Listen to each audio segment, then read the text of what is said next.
Hey, what's up guys? Alex here with a new video, and today we're going to be doing a review of the Canon 35mm RF 1.8 IS Macro. That's a mouthful. So I picked up the lens late November and I had zero expectations for it. So my thinking behind it was I had just picked up the Canon 51.2 and it blew me away. So I figured Canon was onto something with this new mount and their new lens design. It was kind of worth a shot picking up their 35 1.8. I picked it up with the intention of just using it for personal work and still kind of using my 35 1.4 L Mark II adapted for all my wedding and professional work. But little to my surprise that this lens kind of just impressed the hell out of me. So in short, if you want to stop watching the video now, I absolutely recommend this lens. At $499, it's a freaking steal. It performs almost as good as a 35 1.4, which is triple its price. Now saying that is ridiculous, but I actually filmed a comparison that's dropping next week, and the results just shocked me because that 35 1.4 is one of my favorite lenses of all time, and the fact that a $499 entry-level lens was able to keep up with it, it's kind of disturbing.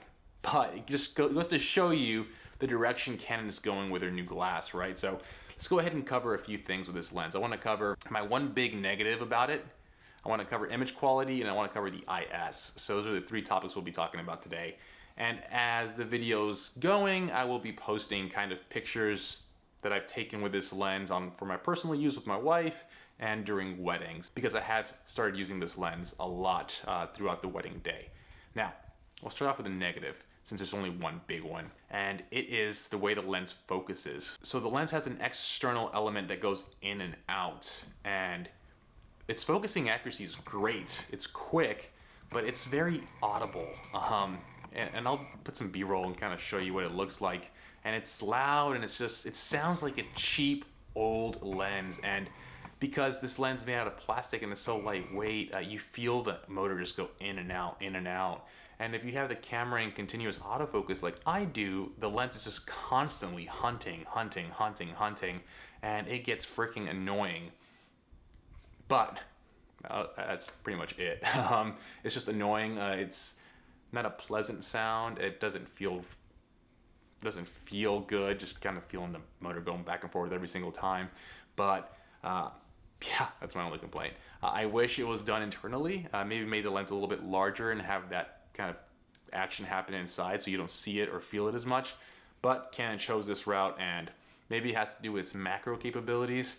I don't know, but I just hate the way it sounds and hate the way it feels. Other than that, we're done with the negatives. So let's talk about the positive, guys. So I'll be just fairly quick here. Image quality. The image quality in this lens is just, it's phenomenal. For a $500 lens, you're getting tack sharp results at 1.8. Now there is some serious vignetting at 1.8. What I'm doing right now is just fixing it in post in Lightroom. Lightroom has yet to release lens corrections for this lens, so I'm using the lens corrections for the 35 f2 IS that Canon makes for the EF mount, and it seems to do the trick. I haven't noticed anything wonky or crazy, and that fixes the vignetting issues. Other than that, it's sharp at 1.8, and to be honest, I use this lens at 1.8 99% of the time, and the results are phenomenal. I think this paired with a dual pixel autofocus of the Canon EOS R and the focusing accuracy of that camera, you're just getting sharp results time and time again. And with the image stabilization, that kind of gives you that extra layer of sharpness, right? So my wife and I like doing night portraits in all of our weddings. We usually take the couple out for about 5 minutes. We do everything with natural light. We don't like using flash or strobes. We want to just make it kind of look very intimate and kind of like in the moment.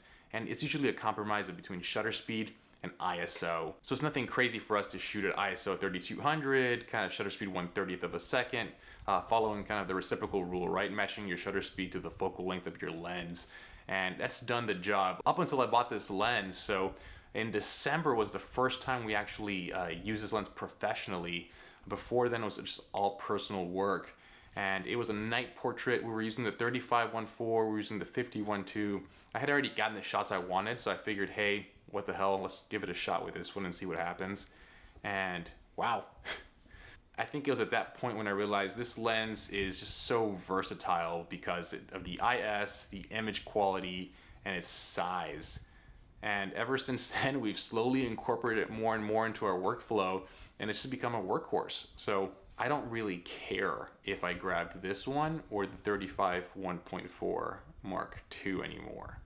That's crazy.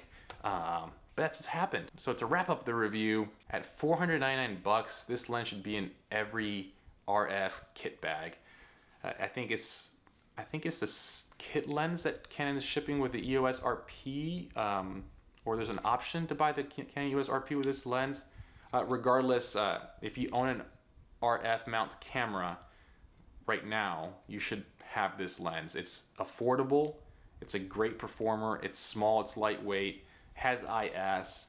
I mean, there's really nothing to complain about with this lens.